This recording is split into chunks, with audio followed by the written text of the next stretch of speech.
It's that time again. New comic book days are right around the corner. So let's take a look at the books on my pull list.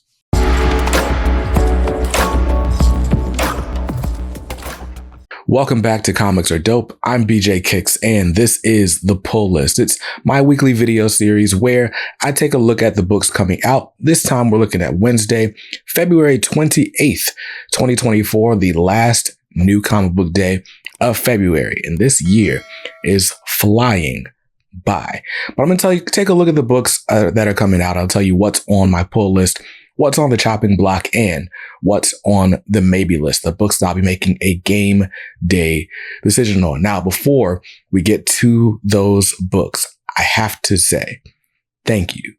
We have officially reached 10,000 subscribers on the Comics Are Dope channel, and I couldn't be more excited about it.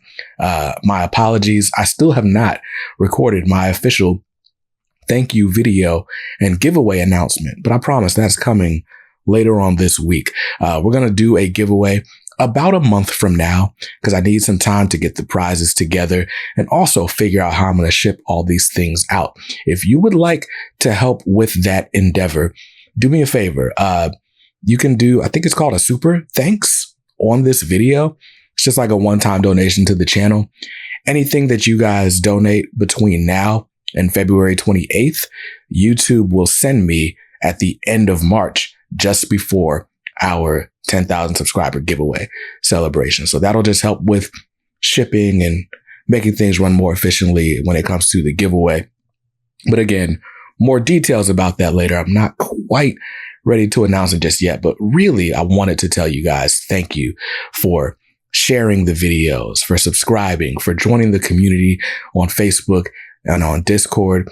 Thanks for just, being the other side of this equation. Like, yeah, I could talk about comics all day, and I would, even if nobody was watching. But the fact that you guys are watching means that I get to have conversations with people that I wouldn't have them with normally. And I mean that in the form of interviews, as well as just casual comic book conversations that I have with you, the thousands of you that have clicked that subscribe button over the years. And like I said, I greatly appreciate it. So enough with the sentimentals. Let's get to the book that I am most excited about this week, and that is Avengers Twilight, issue number 3 from Marvel Comics, written by Chip Zdarsky with art by Daniel Acuna.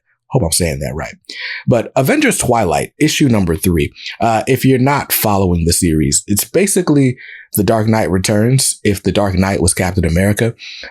There's like this whole fascist state going on in America. The Avengers have been retired because of a big event, and there have been new Avengers that have taken their place. And those new Avengers are just basically stooges of the government, a la Superman in The Dark Knight Returns. But what's really cool is Captain America, he had sort of lost his super soldier serum somehow. Well, Luke Cage comes and recruits him and is like, hey, I found a new super soldier serum. We need you back in the game. Let's overthrow the fascist state. And so Captain America is back in the game, and he is recruiting more former Avengers to join his new team, the Defenders. And so it's been really cool. We saw him try to recruit Kamala Khan, Miss Marvel, last issue. I'm really excited about just how things are going. We got to see Steve Rogers kind of take his first steps as a superhero again after, quite the absence. Oh, I got to say, this is old man Captain America. This is not young Steve Rogers. And he was able to age because he didn't have the super soldier serum. Very, very cool stuff. Really enjoying this title by Chip Zdarsky. It's issue 3 is out this week. It's a 6-issue miniseries, so you might be able to find the other 2 issues in your shop. If not, just go ahead and pre-order the trade paperback. That's out later this year. But Avengers Twilight, issue number 3, out this week with a cover price of $4.99. I'm grabbing cover A. And since we're starting off with Marvel Comics, let's go ahead down the list with The Amazing Spider-Man, issue number 44. This being the finale of the gang war saga, at least inside the pages of Amazing Spider-Man. We've had Madame Mask kind of taking her or making her machinations, like just trying to become Queen of New York, if you will. we've had 44 issues or 43 issues of The Amazing Spider-Man by Zeb Wells. And some of the most interesting things that have been happening in these 45 issues have been the sort of gang war undercurrent that we've been seeing from day one. Tombstone being taken off the table and then put back on the table, and Madame Mask unaliving people that might have stood in her way. There's been really cool things going on, but ultimately, like, Amazing Spider-Man just kind of feels bloated to me. Bloated isn't the word. It's just, what is happening with this title? Where are we going? And I guess that question is going to be answered with the Amazing Spider-Man issue 44. I imagine they're going to hang some plot threads over into an epilogue issue for ASM 45. And after that, I'm probably not buying Amazing Spider-Man anymore. It's been real though. Gang War finale out this week. Cover price on it is $4.99. I'm grabbing cover A. And the next book on the Marvel Comics pull list is a Spider title that I'm actually excited about. This is Miles Morales Spider-Man issue number 17. This is also a gang war epilogue issue. We got, him defeating, Rabble and Hobgoblin and whatnot. And honestly, man, I'm loving Cody Ziegler and Federico Vincentini on the Miles Morales title. The book is paced well. The dialogue is snappy. I like it. The plot points overall are great, but it keeps getting interrupted for all these random events, such as the gang war. And what's the new one? Blood something is coming in another month. And then Spider-Man will be tied up with that too. Cody Ziegler's doing a good job sort of bobbing and weaving and keeping the story interesting in between those crossovers. But we've got 17 issues of this comic, and at least 5 of them have been crossover issues. And that's a crossover too many. Anyway, Miles Morales Spider-Man issue 17. Gosh, this is a really down pull list this week. Cover price on that, $3.99. I'm grabbing cover A. And next book on the Marvel Comics pull list is The Resurrection of Magneto, issue number 2, written by Al Ewing, I want to say. Resurrection of Magneto, basically the next chapter after X-Men Red, following Storm. Magneto sacrificed himself way back during the Judgment Day event and was like, hey, never bring me back. I want to die with honor. Right. And, of course, we got to break that because the end of Krakoa is coming. We need Magneto to help. So Storm decided to go on a mission. I enjoyed issue 1 well enough. I'm kind of annoyed at Storm in this relationship she's in. And then what else did I like about issue 1? Blue Marvel showed up. Super random. Anyway, I'm digging what they're putting down so far. Resurrection of Magneto, issue number 2. Cover price on it is $4.99. I'm grabbing cover A. And last book on the Marvel Comics pull list is one that I need to get caught up on. It's Wolverine issue number 44. This is part 4 of the 10-part Sabretooth War that I assume is going to conclude Benjamin Percy's time on Wolverine. But man, 50 issues of X-Force, 50 issues of Wolverine, like Benjamin Percy's carved out quite a chunk for himself in the X history, as it were. Wolverine issue 44. I'm not caught up on Sabretooth War. I'm not going to try to sell you on it or sell you off it. I'm just going to buy it for $4.99 and I'm grabbing cover A. And that's it. That's it for the Marvel books on the pull list this week. As long as I stick to the list, those will cost me $24. And that's not a terrible total. What's very surprising, though, is how much that dwarfs my total for the distinguished competition. Over at DC Comics, there is really just one book on the pull list, and that is Detective Comics issue 1082, written by Ram V, who I have been loving on his indie titles, The One Hand. Well, that's actually the one he's writing. And then the follow-up title, The Six Fingers, well, sister title, if you will. I talked about those both last week and 2 weeks before that, but I just had to shout out Ram V and Dan Waters for just kind of doing something really dope on the indie side. Back to Detective Comics, though. I've been enjoying Detective Comics by Ram V, but I read it so far behind that I probably shouldn't even mention it here, but I have to because it counts in the total. Speaking of that, cover price on it is $4.99. I'm grabbing cover A. And that's actually the only book on my DC Comics pull list, but I do need to shout out the fact that the last 2 Black History Month variant covers from DC are out this week. The first one being for Green Arrow issue number 9. That's an image of Connor Hawke, who apparently is Black. I've not read much Green Arrow. And then the next one is for Jay Garrick, issue number 5. And Jay Garrick, The Flash, by Jeremy Adams, is also a title that I'm not reading, but I really like that cover featuring Mr. Terrific. And it makes sense that Mr. Terrific is in that series cover because in Jeremy Adams' Flash, Mr. Terrific had a pretty big appearance. So I'm assuming he's carried over into the Jay Garrick run. Should I be reading Jay Garrick Flash? I really like Jeremy Adams, so I probably should, but I'm not. But I'm grabbing those 2 covers though. Anyway, as long as I stick to the list, the actual pull list, and just buy Detective Comics, that's going to be a $5 book. And that's my DC total. The BHM variant covers are separate. Now, let's skip on over to the indies, where I've got a few books on the pull list, actually just 2.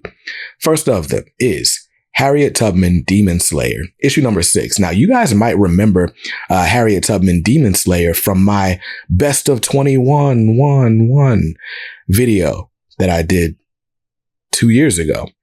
And I can't remember if I bought issues 1 through 4 or if issue 5 had been out at that time. But I bought Harriet Tubman Demon Slayer when it was just, you could buy it on Kickstarter or from smaller indie retailers like Hive Comicade, which is where I bought the book.